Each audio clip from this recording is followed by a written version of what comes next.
오늘 이 시간은 하나님의 사랑이라는 제목으로 말씀의 은혜를 나누도록 하겠습니다. 앞에 보시면 소방관이 한 아이를 안고 가고 있습니다. 근데 이 아이는 가만 보면 뭐 어디 다친 데가 없죠. 불에 그을린 자국도 없습니다. 근데 그 아이 옆에 침상에 눕혀가는 여자가 한 명 있습니다. 근데 이 여자의 이 손을 한번 보십시오. 이 손이 잘 보이실지 모르겠지만 화상을 입었어요. 그리고 여기는 지금 모자이크 처리가 되어 있죠. 이게 뭔 줄 아세요? 손입니다. 손. 그러니까 이쪽 손은 모자이크 처리를 못한 거죠. 근데 이쪽 손은 더 심하게 화상을 입은 거예요. 그래서 모자이크 처리를 할 정도로 심각하게 화상을 입었어요.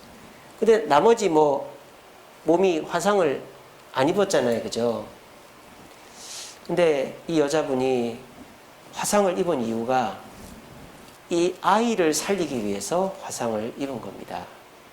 그러니까 이 여자분이 지금 손만 화상을 입은 게 아니라 등짝이 지금 다 홀랑 다 타버린 거예요. 지금.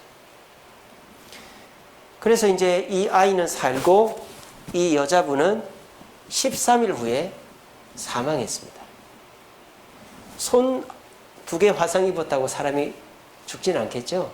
연기도 많이 먹고 심하게 화상을 입어서 죽었어요. 이 여자분은 22살밖에 안 된 여자고 바로 이 꼬마 아이의 엄마입니다.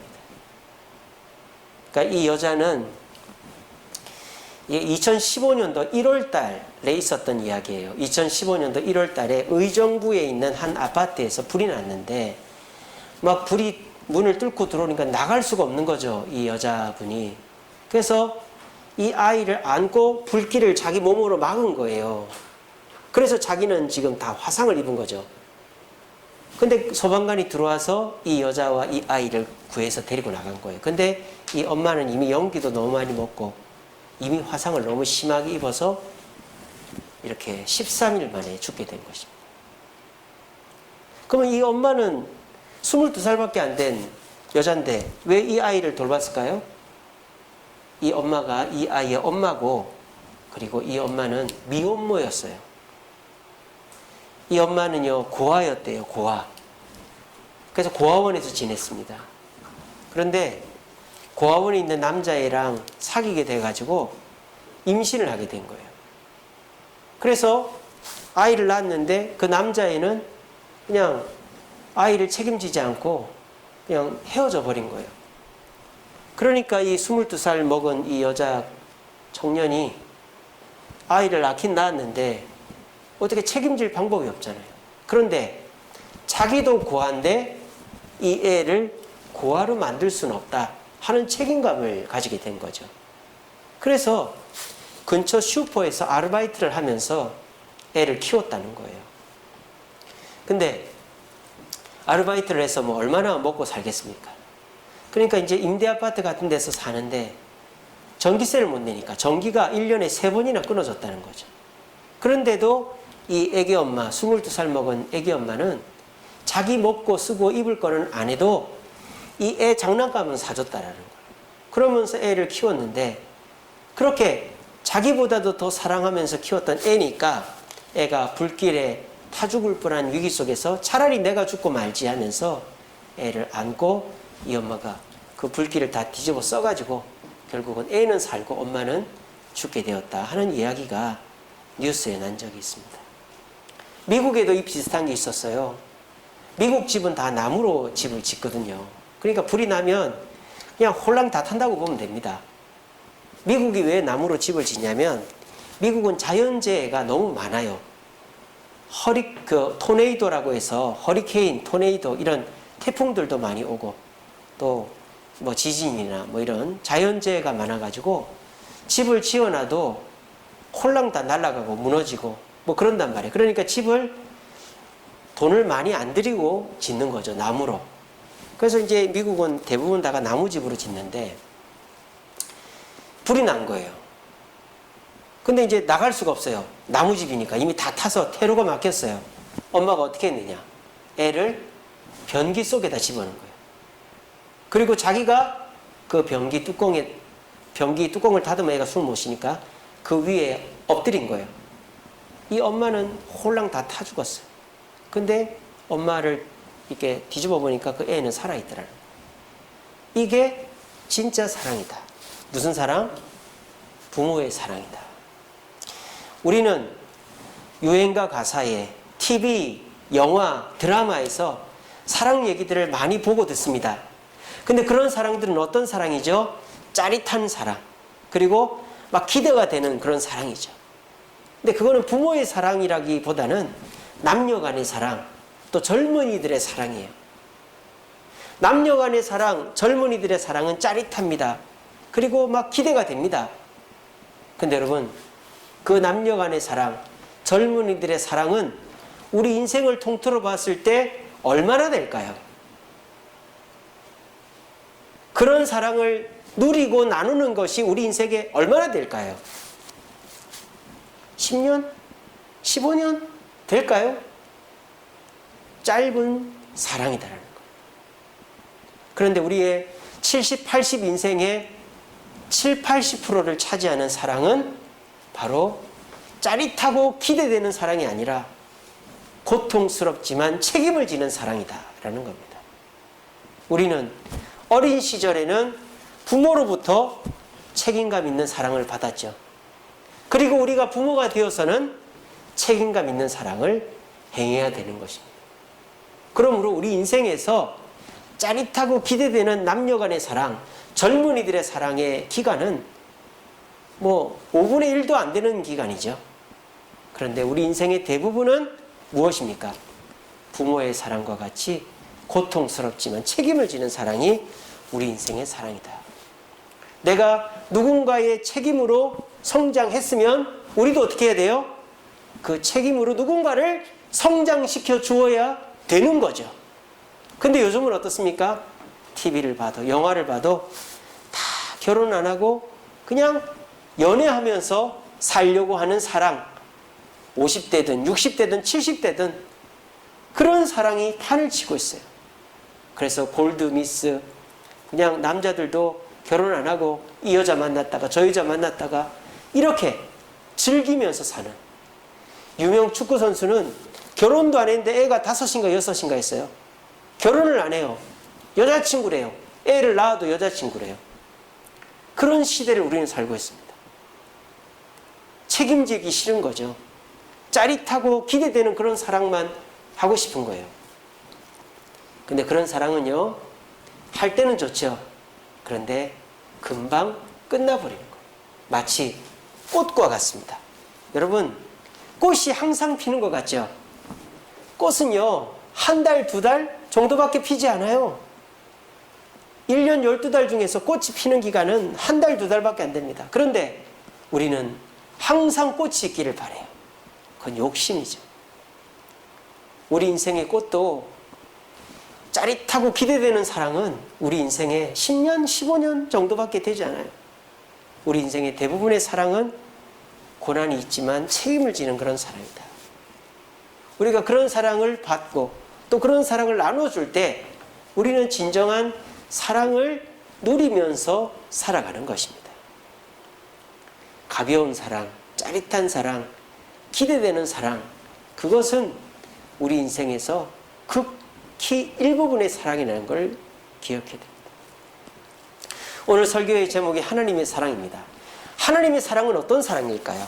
짜릿한 사랑, 기대되는 사랑, 그런 걸까요? 그런 것을 기대하고 신앙생활 하는 분들은 하나님을 오해하고 또 교회를 안 나오게 되는 거예요. 하나님 믿습니다. 고쳐주시옵소서. 그러고 고쳐줬어요. 와, 하나님 믿습니다. 복을 주시옵소서. 복을 받았어요. 와. 근데 그렇게 치유의 사랑, 축복의 사랑이 우리 신앙생활 전체적으로 봤을 때 영원할 것 같습니까? 항상 있을 것 같습니까? 그런 것을 기대하는 사람은 하나님을 떠나게 돼 있다 이 말입니다. 왜? 하나님의 사랑 중에 치유와 축복도 있어요. 하지만 하나님의 사랑의 대부분은 그런 사랑이 아닌 것을 우리는 기억해야 됩니다. 오히려 하나님은 우리를 무한하게 책임져 주시는 사랑으로 우리를 이끌어 주십니다. 그리고 하나님은 우리에게 뭘 바랄까요? 내가 너희에게 한 것처럼 너도 다른 사람에게 하라는 거예요. 책임지는 사랑을 보여줄 때 하나님의 사랑은 우리에게 끊어지지 않는 것이다. 그러므로 오늘 제가 여러분들과 나누고자 하는 하나님의 사랑은 짜릿하고 기대되는 그런 가벼운 사랑이 아니라 이 22살 먹은 미혼모 엄마가 아이를 구하려고 화상을 입고 13일 만에 죽은 이런 책임지는 부모의 사랑에 하나님의 사랑을 배워보고자 합니다. 이걸 왜 배우느냐? 하나님의 사랑이 그만큼 책임감 있고 우리를 바른 길로 인도하는 사랑이라는 거예요. 그거를 깨달아야 우리는 하나님께 군말을 안 하는 거예요. 반항을 안 한다 이 말입니다. 하나님 싫어요. 저는 그쪽으로 가기 싫어요. 하나님 왜 저를 귀찮게 하는 거예요? 하나님 저를 좀 내버려 두세요. 그런 말을 안 한단 말이에요. 왜? 하나님이 우리를 일깨우고 하나님이 우리를 이끌어 가시는 것이 우리를 귀찮게 하는 것이 아니라 우리를 힘들게 하는 것이 아니라 사랑해서 한다는 것을 깨달아야만 우리는 그 길을 가게 되고 결과적으로 복을 받게 되어진다는 거예요. 그래서 오늘 이 아가서에 나오는 하나님의 사랑의 모습을 함께 나눠보면서 그래, 하나님의 사랑은 이런 거지. 축복과 치유만이 하나님의 사랑이 아니라 책임지는 이 하나님의 모습, 우리를 일깨워 주시는 하나님의 이 모습이 진짜 사랑이지, 이것을 귀찮다고 또는 내버려 두라고 하지 말고 이 사랑을 감사히 받고 순종함으로 더 큰 사랑을 받자라는 깨달음을 얻게 하는 것이 오늘 설교의 핵심입니다. 여러분, 세상의 사랑은 짜릿하고 기대되는 것만 있는 것이 아닙니다. 그것만 쫓는 사람은 젊음이 영원할 것 같죠. 미모가, 근육이 영원할 것 같죠. 여러분, 50만 넘어가면 더 이상 밀려오는 주름과 흰머리와 뱃살과 처져가는 근육들을 감당할 수가 없어요. 그러면 그런 사람들은 어떻게 되는 거예요? 우울증이 오는 거죠. 외출을 안 하는 거죠.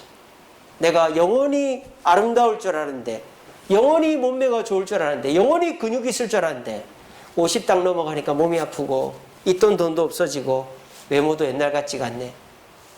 그런 사람 그때 가서 우울증 오는 거예요. 인생은 영원하지가 않아요. 사랑도 짜릿한 사랑, 기대되는 사랑 계속 있는 거 아니에요. 그런 사랑만 추구하다 보면 우리 인생 한 방에 훅 갑니다. 어떻게 해야 되느냐? 부모의 사랑을 받고 또 그 사랑을 남한테 나눠줄 때 우리는 죽을 때까지 사랑하며 사는 사람이 되는 거예요. 이 사랑의 모습이 우리 하나님의 사랑의 모습이다. 그러므로 여러분들도 오늘 말씀을 통해서 하나님의 참 사랑을 깨닫고 그 사랑 속의 삶으로 평안하시고 안전하시고 기쁨을 누리는 저와 여러분 되시기를 간절히 바랍니다. 자, 오늘 본문은 아가서예요. 아가서. 아가서는 영어로 Song of Songs예요. 그러니까 노래들 중에 노래다 이 말이에요. Song of Songs. 노래들 중에 송, 노래다. 그럼 이 노래는 무슨 노래냐? 사랑 노래. 솔로몬 시대 때 사람들이 많이 불렀던 사랑 노래를 묶어놓은 책이 이 아가서예요. 그래서 여러분들 아가서 보면 굉장히 아주 성적인 표현들이 굉장히 많이 나오죠. 그러니까 남녀 간의 사랑을 노래했기 때문입니다. 그래서 이 아가서는 설교하기가 참 쉽지 않은 성경이에요. 근데 이 아가서에서 남녀 간의 사랑을 표현하고 있지만 그 사랑에 담겨 있는 의미는 어떤 거냐? 1차적으로는 믿음의 남녀, 하나님을 믿는 남녀가 누리는 그런 성적 기쁨, 그런 만족을 표현한 거예요. 이 아가서는 크리스찬 부부가 누리는 기쁨을 표현한 것이 아가서다. 그게 첫 번째 아가서의 목적이고, 두 번째 아가서의 목적은 하나님의 사랑을 표현해 놓은 거예요. 근데 하나님의 사랑이 우리에게 축복해 주시고 우리에게 매력을 보여주시고 우리에게 은혜를 주시고 뭐 이런 거가 아니라 처절할 정도로 정말 책임을 지고 고난을 감당하시는 그런 사랑의 모습이 오늘 아가서 맨 마지막 장인 8장에 나옵니다. 첫 번째 하나님의 사랑의 모습은 어떤 사랑이냐? 이것입니다. 깨우는 사랑이다. 저는 이렇게 달아봤어요. 5절 한번 보세요.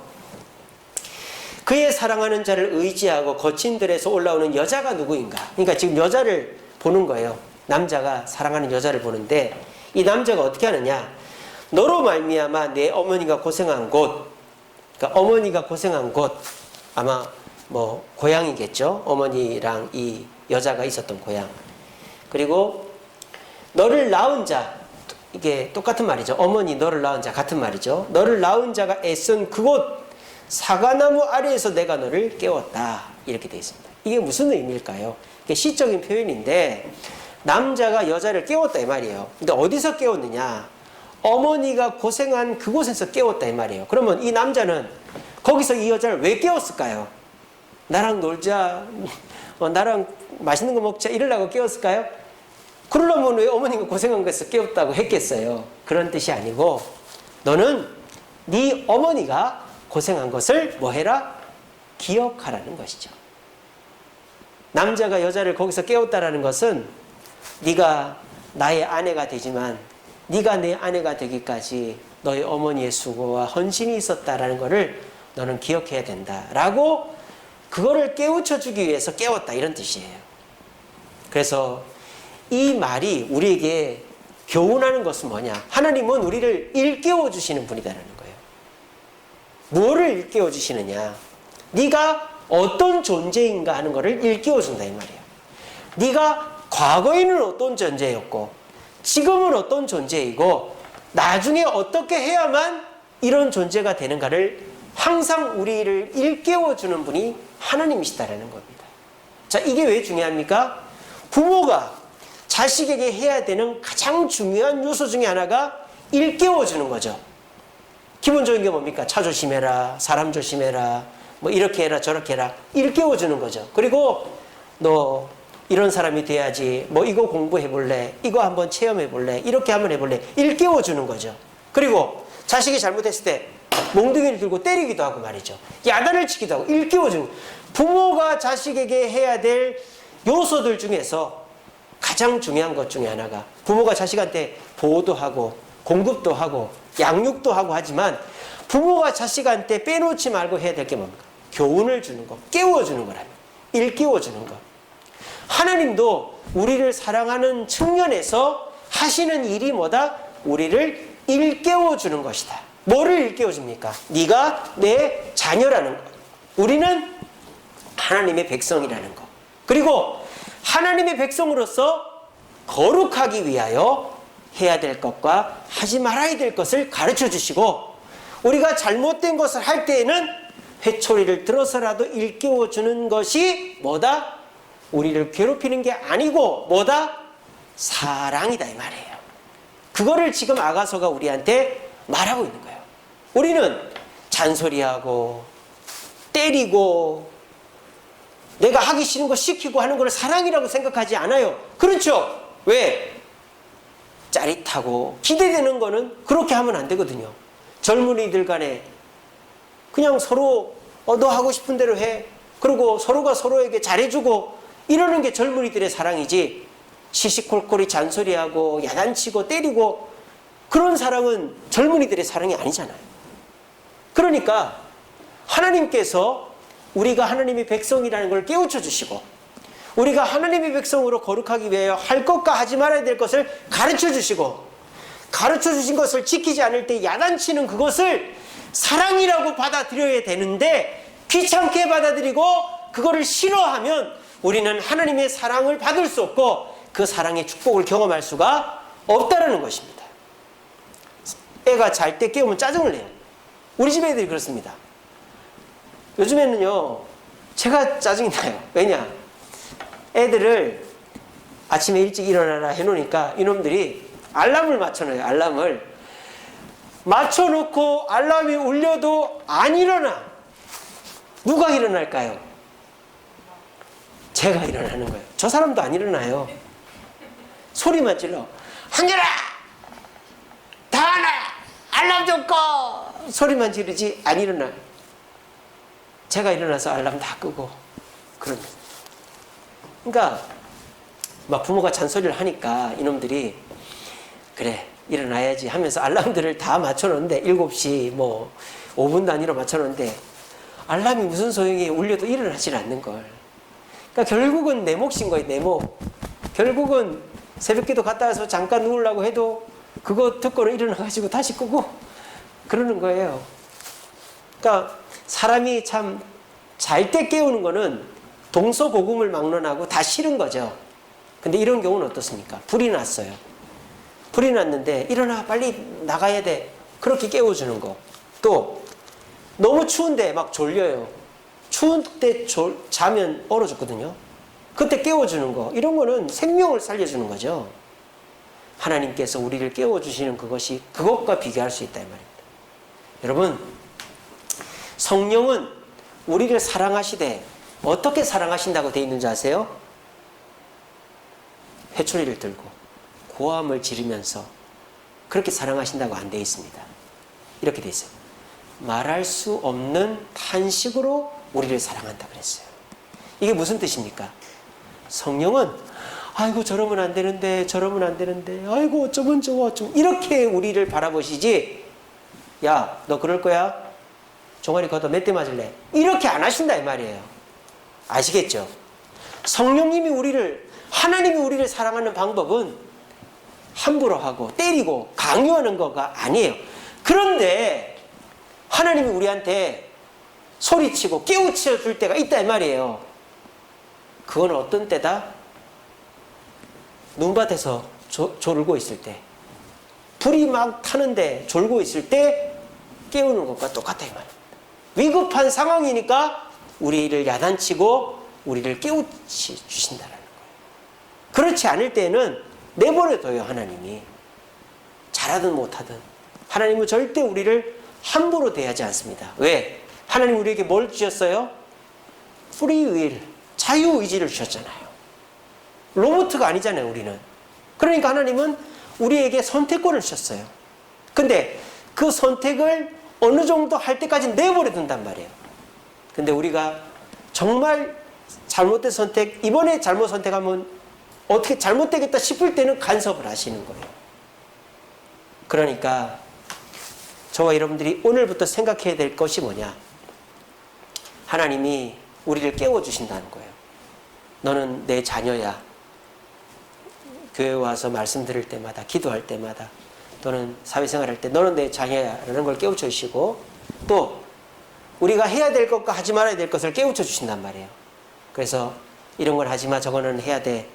그리고 우리가 하지 말아야 될 것 자꾸 할 때 하나님이 정말 가끔씩 우연치 않게 가끔 한 번씩 야단을 치신다 이 말이에요. 그럴 때 그걸 우리가 뭐로 받아들여야 된다? 아유 귀찮게 왜 그러세요? 아유 또 화내시네, 또 야단치시네. 그러지 말고 뭐로 받아들여라? 사랑으로 받아들여라는 것입니다. 저는 우리 교인들 중에서도 그렇고 우리 이제 가정에서도 제가 하기 싫은 거를 시키는 경우가 있어요. 저희 집사람도 그렇고 저희 성도들 중에서도 난 그렇게는 안 하고 싶은데, 그런데 저한테 목사님 이렇게 좀 하지요 이렇게 하는 경우가 있어요. 근데 그거를 귀찮게 받아들이지 않습니다. 그거를 한번 그렇게 해봐야 되겠다 이렇게 받아들여요. 그렇게 하면 어떻게 될까요? 오히려 더 잘 되는 경우들이 많아요. 그러니까 사람이 보면 고집 피운다고 하잖아요. 자기 생각대로만 하려고 그러면 오히려 잘못되는 일이 많지만 남의 얘기를 귀담아 듣다 보면 내 고집이 꺾이고 내 실수가 만회되어서 좋은 일들이 많이 생긴다는 거예요. 여러분, 하나님의 교훈, 하나님의 깨우심, 이거를 귀찮게 여기거나 또 그거를 하나님 제발 그만하세요 그렇게 하지 마시고, 하나님 감사합니다. 저를 깨우쳐 주셔서 감사합니다. 하나님의 사랑인 줄 믿습니다. 제가 그 사랑으로 변화되겠습니다 라고 얘기하셔야 돼요. 오늘 제가 어떤 분이랑 통화를 했는데 저한테 상담을 했어요. 어떤 상담이냐? 자기 여동생이 있는데 이 여동생이 교회 집사고 신앙생활 열심히 했는데 갑자기 이 분한테 그런 얘기를 했다는 거예요. 오빠, 나 교회 가기 싫어. 그러는 거예요. 왜? 너 지금까지 태어나서 지금까지 교회 다녔잖아. 오빠, 사실은 나 엄마 아빠 때문에 교회 간 거야. 난 하나님이 있는지 확신이 없어. 그랬다는 거예요. 그래서 이분이 충격을 받아가지고 저한테 전화를 해서 목사님 어떻게 하면 좋습니까? 그러더라고요. 그러니까 제가 뭐라 했을까요? 좋은 일이다 그랬어요. 좋은 일이다. 왜? 예수 믿지 않는 채로 죽으면 지옥 가는데 지금이라도 예수를 믿을 기회를 갖게 됐으니 좋은 거 아니냐. 그러면서 제가 이렇게 하시라고. 저도 유치원 때부터 교회 다니지만 고등학교 2학년 여름까지는 예수 안 믿었다. 고등학교 2학년 여름에 수련회 때 예수 믿게 됐다. 예수님 만났다. 저도 그 얘기 해줬어요. 여러분, 문제가 다 나쁜 것만은 아니에요. 특별히 하나님께서 우리를 깨우치기 하기 위해서 고난과 문제를 주시는 것은 우리에게 오히려 유익한 일이다라는 거죠. 그래서 하나님이 이거는 하나님이 알고 하신 거야? 아니면 하나님이 모르고 하신 거야? 하나님이 이거는 다 허락하신 거 아니야? 그런데도 문제가 생겼다? 그럼 그걸 이상하게 생각하거나 문제라고 생각하지 마시고 감사함으로 받으시기 바랍니다. 사랑으로 받으시기 바랍니다. 그러면 여러분들에게 좋은 일이 생길 것입니다. 그러므로 앞으로 그렇게 생각을 하세요. 하나님이 야단치시고 하나님이 나한테 경고하시는 거는 귀찮게 여기지 말고 사랑으로 받아들이자. 그렇게 하시면 여러분의 삶에 하나님의 더 큰 축복과 은혜가 함께하게 될 줄로 믿으시길 바랍니다. 아가서에서 말하는 첫 번째 하나님의 사랑은 깨우는 사랑. 두 번째 하나님의 사랑은 뭐냐? 한계가 없는 무한한 사랑이다. 7절에 보면 나오죠. 많은 물도 이 사랑을 끄지 못하겠고 많은 물도 하나님의 사랑을 끄지 못하고 홍수라도 삼키지 못한다. 많은 물, 홍수 똑같은 말이죠. 시적 표현입니다. 사람이 그의 온 가산은 재산이죠. 집에 있는 재산. 사람이 그 재산을 다 갖다 주더라도 하나님의 사랑과 바꾸지 못한다. 오히려 야, 이 따위로 내 사랑을 바꿀 수 있을 거라 생각해 멸시를 받는다라고 돼 있어요. 이게 뭡니까? 많은 물, 홍수, 전 재산은 무한한 것이죠. 정말 대단한 것입니다. 근데 그 대단한 것도 하나님의 사랑 앞에서는 아무것도 아니다. 하나님의 사랑에는 뭐가 없다? 한계가 없다라는 것입니다. 일반적인 사랑에는 한계가 있죠. 친구 간에도 돈을 빌려줘도 얼마까지 빌려주는 겁니다. 부모 자식 지간에도 한계가 있죠. 부모라고 해서 자식한테 다 해주는 게 아니잖아요. 하다 안 되면 부모 자식 지간에도 해줄 수가 없는 거예요. 그런 거죠. 그러니까 세상의 사랑은 다 한계를 정해놓고 하는 겁니다. 그러니까 우리는 어떤 오해를 합니까? 하나님도 나를 사랑하긴 하지만 한계가 있을 거야 라는 생각을 하는 거예요. 근데 여러분, 하나님이 나를 사랑하시되 한계가 있을 거라는 것을 어떻게 알고 계세요? 누가 얘기를 해주던가요? 하나님 그렇게 얘기하신 적 있어요? 나는 너를 이만큼만 사랑해. 나는 너를 65%만 사랑할 거야. 하나님 그렇게 얘기하신 적 있어요? 없잖아요. 근데 여러분들은 왜 단정 짓고 계시죠? 하나님은 나를 한계를 두고 사랑하실 거라고? 누가 주는 말이에요? 누가 하는 얘기예요? 마귀가 하는 얘기입니다. 오히려 하나님은 뭐라고 하셨죠? 독생자를 아끼지 않은 내가 너희들한테 뭘 아끼겠냐라고 말씀하지 않으셨어요? 하나님의 사랑에는 한계가 없다라는 것입니다. 그런데 저와 여러분들은 마귀한테 속고 있는 것이죠. 네가 그 짓을 하고 있는데 하나님 널 사랑할 것 같아? 네가 교회를 안 가는데 하나님 널 사랑할 것 같아? 네가 하나님 앞에 헌신하지 않는데 하나님 널 사랑할 것 같아? 너는 이제 끝났어. 마귀의 음성인 것입니다. 하나님은 절대 한 번도, 단 한 번도 우리를 사랑하지 않는다라고 말하신 적이 없습니다. 우리가 어떤 짓을 하고 어떤 모습을 하고 있더라도 세상 사람들이 다 손가락질을 하더라도 하나님은 절대 우리를 외면하지 않는 것이 무한하신 하나님의 사랑의 성품이다 라는 것입니다. 우리도 그런 말이 있죠. 친구는 어떨 때 친구가 진짜 친구다? 에? 그렇죠. 어려울 때 친구가 진짜 친구다. 그래서 일부러 그렇게 하기도 하죠. 연예인들이 이런 오락프로에서 전화를 하잖아요. 지인들한테 전화해서 나 1,000,000원만 꿔줄 수 있어. 근데 1,000,000원? 나 없는데? 이러면은 땡. 근데 계좌번호 불러봐. 이러면 오 이러지 않습니까? 그죠? 마찬가지예요. 우리가 어려울 때 친구가 진짜 친구듯이 하나님을 진실되게 만나고 하나님의 사랑, 진짜 찐사랑, 하나님의 찐사랑을 경험할 때가 언제일까요? 어려울 때라는 거예요. 어려울 때. 언제? 지금 이 코로나 때 우리는 뭐 어려움도 있지만 하나님의 진짜 사랑을, 찐사랑을 경험할 수 있어요.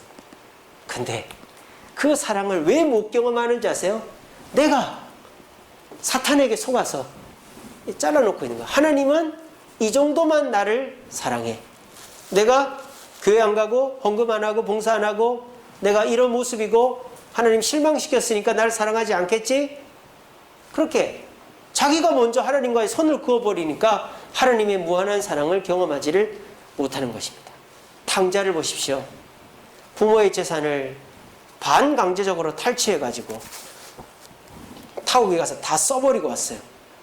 근데 그 탕자가 잘한 게 뭡니까? 부모의 사랑, 자기 아버지의 사랑에는 뭐가 없다? 한계가 없다는 것을 믿었다는 거예요. 그게 중요한 것이죠. 저와 여러분들도 마찬가지입니다. 저도 이제 신앙이 성장해 나가는 과정들을 볼 때 어떨 때 신앙이 성장하냐? 그냥 편안할 때, 좋을 때도 성장하지만 급성장할 때가 있다. 그게 언제냐? 내가 너무 힘든데 아무도 나를 안 도와주는데 내가 이대로 있으면 죽을 것 같은데 하나님께 기도하고 하나님의 뜻대로 했을 때 그 문제가 해결되었을 때 그때 신앙이 급성장하는 거예요. 제 인생에도 그런 경험들이 몇 번 있었는데 제가 이제 미국을 가야 되는데 비자가 리젝이 된 거예요. 거절이 된 거예요. 굉장히 난처한 상황이 됐습니다. 교회는 사임을 했고 집도 팔았고 이미 짐 싸서 붙일 준비 다 해놨는데 비자가 안 나와버리면 못 가는 거예요. 아무도 의지할 데가 없어요. 뭐 사람도 뭐 대사관도 의지할 데가 없어요. 하나님밖에 없는 거예요. 근데 하나님께 기도했더니 두 번째 인터뷰에서 합격이 된 거예요.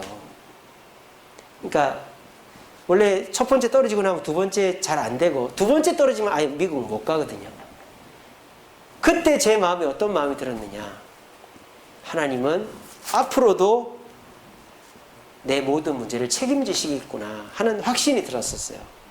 그래서 제가 어려움이 생길 때마다 두렵지가 않았어요. 왜? 하나님이 책임지실 거니까. 이게 뭐예요? 믿음의 성장 아니에요? 믿음의 성장이 뭐예요? 하나님이 책임지신다는 걸 믿는 게 믿음의 성장이죠. 저는 그때 제 믿음이 엄청 많이 성장을 했어요. 왜?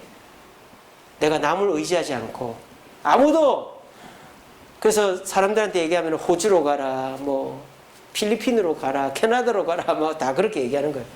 근데 하나님께서는 미국 가라. 다시 한번 잘해서 신청해봐라.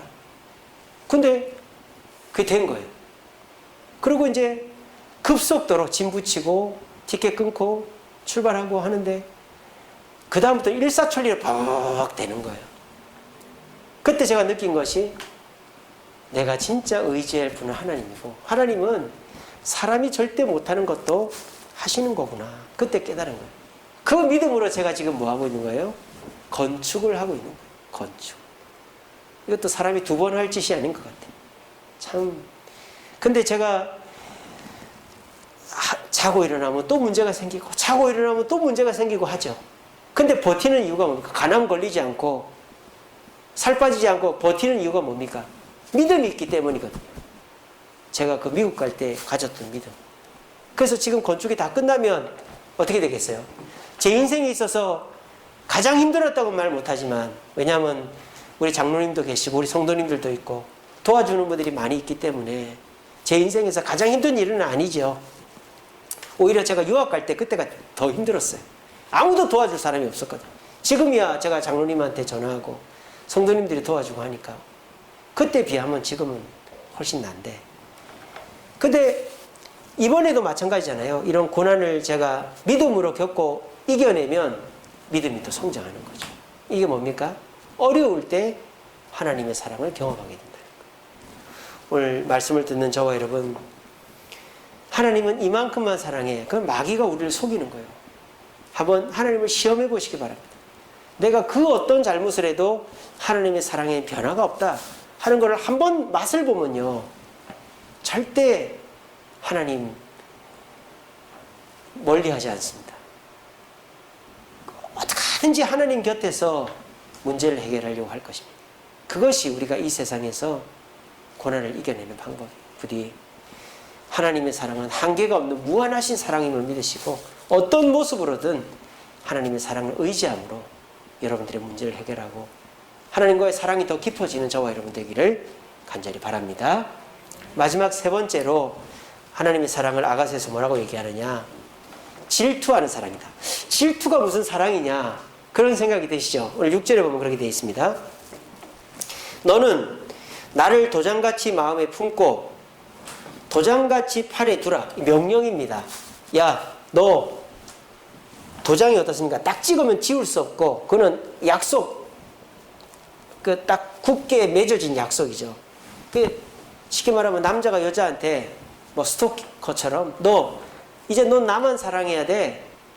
뭐 그렇게 한다라는 그런 뜻이에요. 이게 명령한 거예요. 너는 나를 도장같이 마음에 품고 팔에 둬야 된다. 명령을 딱 했습니다. 그러고 뭐라고 합니까?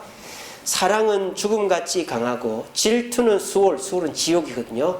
질투는 수월같이 잔인하며 불길같이 일어나니 그 기세가 여호와의 불과 같다. 그러니까 하나님이 우리를 사랑하는데 뭐처럼 사랑한다? 죽음같이 수월같이 불길같이 사랑한다. 무슨 말입니까? 막을 수 없단 말이에요. 하나님의 사랑은 막을 수 없다. 막을 수 없다라는 것을 표현한 단어가 뭐다? 질투라는 것입니다. 여러분, 질투라는 단어를 부정적으로 보면 남의 것이 갖고 싶어서 샘내고 또 남이 잘 되는 꼴을 못 보고 이런 게 질투의 부정적인 면이죠. 근데 여러분, 이런 건 어때요? 자식이 남한테 욕먹으면 왜 내 자식 욕해요? 이러고 뭐 자식이 어려움 당하면 내가 몸을 다해서라도 그거를 막아주고, 이것도 뭐예요? 질투예요. 뭐예요 이거는? 내 자식이 잘못되는 꼴을 못 보는 거죠. 이것도 뭐 질투다 이 말입니다. 여러분, 질투라는 거는 욕심에 의한 질투도 있지만 사랑에 의한 질투도 있다 이 말이에요. 오늘 이 본문이 말하고 있는 질투는 뭐다? 사랑에 의한 질투다 이 말이에요. 뺏기지 않으려고 하는 질투가 오늘 성경이 말하는 하나님의 사랑이다 이 말입니다. 우리가 보통 욕심 부리는 질투, 그건 뭡니까? 남의 것을 뺏는 사랑이죠. 뺏는 질투죠. 근데 여기서 말하는 질투는 뭡니까? 남의 것을 뺏는 게 아니에요. 내 것을 지키는 사랑이에요. 그것을 지금 뭐라고 표현한 거예요? 질투라고 표현한 것입니다. 그리고 우리는 이런 질투를 많이 경험합니다. 여러분들이 남의 것을 뺏는 질투만 질투라고 생각하는데 내 것을 잃어버리지 않으려고 애를 쓰는 그것도 질투라고 보면 되는 거예요. 질투. 지금 성경이 말하는 건 그런 거예요. 목사님, 그게 어떻게 질투입니까? 그러면 질투 아니라고 생각하셔도 돼요. 어쨌든 지금 여기서 말하는 하나님의 사랑은 내 것을 뺏기지 않는 것이다. 하나님은요, 저와 여러분들을 뺏기기 싫어한다 이 말이에요. 이해가 안 되죠? 나 같은 것이 뭐 대단하다고 절대 안 뺏기려고 하시지? 근데 하나님은 그렇다 이 말이에요. 자식들이 흔하게 오해하는 게 그런 거죠. 엄마 아빠 날 미워해. 엄마 아빠 맨날 나가 죽으라 그러고, 엄마 아빠 나한테 잔소리만 하고 때리고, 엄마 아빠한테 나는 필요가 없나 봐. 그러고 자식이 집 나가고 자식이 속썩이면 부모가 그래, 내가 바라던 대로 됐군, 이러는 부모가 있어요? 아니잖아요. 어떤 자식이라도 금쪽같이 사랑하는 게 부모의 마음인데 부모가 표현을 잘 못하고 잘못했을 뿐이지 이 세상 정상적인 부모라면 자식을 뺏기고 싶어하는 부모는 없다 이 말이에요. 22살 먹은 미혼모 여자도, 아무것도 모르는 천둥벌구속이 이 여자도 아기가 불에 타 죽을까 봐 자기 목숨을 버리는 게 부모의 마음인데, 하물며 정상적인 교육을 받고 정상적으로 살아온 사람이 자식을 뺏기려고 하겠어요? 그렇지 않다 이 말이에요.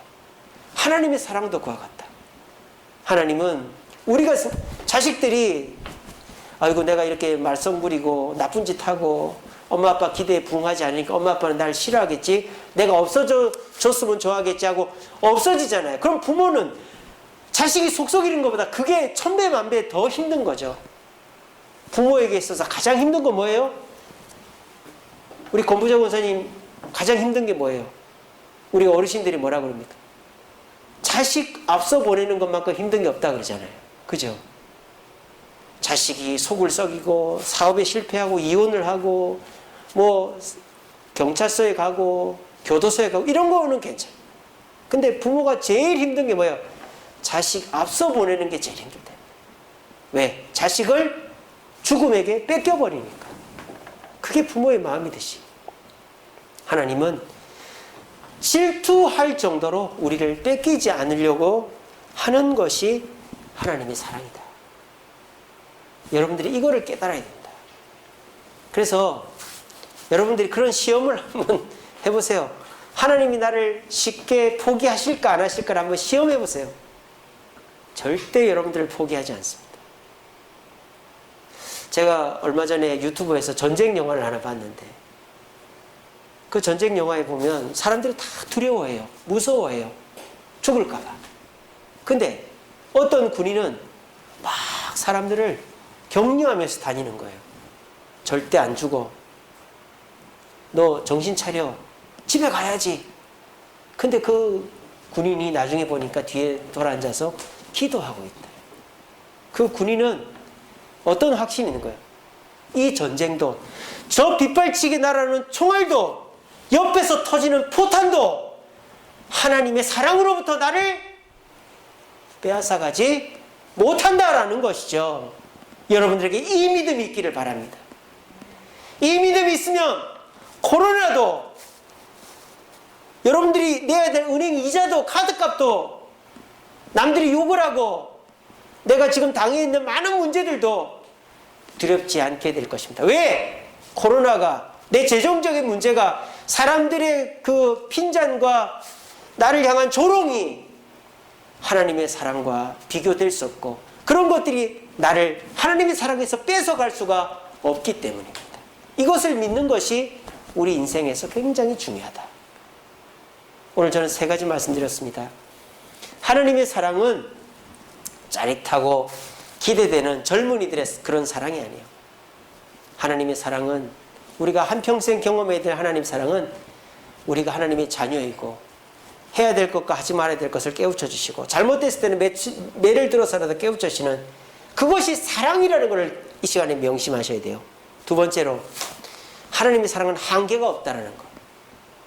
한계는 마귀가 주는 것이고 내가 정해놓은 것이지, 하나님은 우리를 절대 한계를 두고 사랑하지 않는다는 것.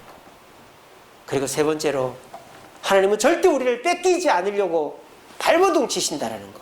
이거를 믿을 때, 이 사랑을 우리가 깨달을 때 뭐가 두렵겠어요? 뭐가 어렵겠어요? 아무것도 어려울 것도 없고 두려울 것도 없고 용기 있게 살아갈 수 있는 거예요. 사랑은 짜릿하고 기대되는 것이 아니라 용기를 주는 것입니다. 희망을 주는 것이 사랑입니다. 그게 진짜 사랑. 하나님이 지금 아가서를 통해서 우리에게 그거를 가르쳐주고 있는 것입니다. 그리고 우리가 짜릿하고 기대되는 거는 한순간이고 날마다 그런 사랑을 할 수는 없죠. 근데 우리 인생에서 가장 필요한 게 뭐예요? 용기가 되는 것, 힘이 되는 것이 필요하잖아요. 그 사랑은 하나님이 깨우쳐 주시는 사랑, 무한한 사랑, 질투하시도록 우리를 뺏기지 않으려고 애쓰시는 그 사랑을 깨달을 때 우리에게 용기와 희망이 있는 사랑이 주어진다는 거예요. 특별히 이런 코로나 시대와 같이 꼭 기억하시고, 내가 그 사랑을 받아서 이 코로나도 이기고 고난을 이기겠다라고 생각하시며 하나님의 참된 사랑을 경험하시는 저와 여러분 되시기를 간절히 바랍니다. 말씀을 맺겠습니다. 같이 읽어봅시다. 시작. 누가 우리를 그리스도의 사랑에서 끊으리요? 환난이나 공고나 박해나 기근이나 적신이나 위험이나 칼이랴. 로마서에 나오는 말씀이에요. 근데 이 말씀만 보면 코웃음이 날 수도 있어요. 그리스도의 사랑? 그거 쉽게 끊어지던데. 내가 교회 안 가고, 내가 나쁜 짓 하고, 내가 조금 잘못하면은 하나님이 계신지 안 계신지도 모르겠고, 하나님 나한테 도움도 안 주시던데. 근데 이 로마서 말씀만 보지 마시고 오늘 아가서 8장 5절에서 9절 7절 말씀을 보셨다면 하나님의 사랑에서 우리는 절대 끊어지지 않는다는 걸 깨우치시게 될 거예요. 하나님의 사랑은 죽음보다 수월보다 강하다. 하나님의 사랑은 도장같이 우리를 새기고 질투하실 정도로 우리를 사랑하신다. 많은 물도 또 홍수도 가산을 다 주어도 하나님의 사랑과 바꿀 수 없다. 이 아가서에서 말하는 하나님의 사랑을 깨우치면 로마서에서 말하는 그리스도의 사랑에서 끊을 수 없다는 말이 이해가 되는 것입니다. 구약과 신약은 이렇게 서로가 보완되는 관계에 있는 것이죠. 여러분 기억하십시오. 끊어지는 것들이 있죠. 실도 끊어집니다. 길도 끊어집니다. 심지어는 우리 인생도 우리 삶도 끊어져요. 죽잖아요. 우리는 실도 다리도 우리 인생도 끊어지지만 절대 끊어지지 않는 게 있다. 영원토록 끊어지지 않는 게 있다. 우리가 죽어도 끊어지지 않는 게 있다. 그게 뭐다? 하나님의 사랑이다. 하나님의 사랑은 많은 물보다 홍수보다 가산보다 무한하게 우리를 사랑하시고 죽음, 수월, 불길이 우리를 뺏어가려고 해도 뺏기지 않는 사랑이 하나님의 사랑이다. 절대 끊어지지 않는다. 이거를 믿고 그 사랑을 의지하고 하나님 곁에 있으려고 하는 자는 용기가 생기고 어떤 문제도 극복할 수 있다. 이게 사랑이 주는 진짜 힘이다.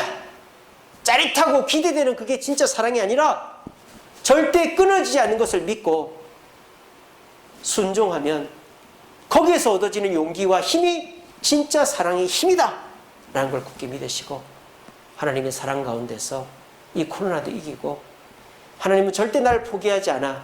하나님은 그 어떤 것으로부터 나를 뺏기지 않아. 이걸 굳게 믿으시고 하나님과 함께 하기를 애쓰심으로 평안과 기쁨과 용기를 누리시는 저와 여러분들 되시기를 간절히 바랍니다. 우리 찬양하겠습니다.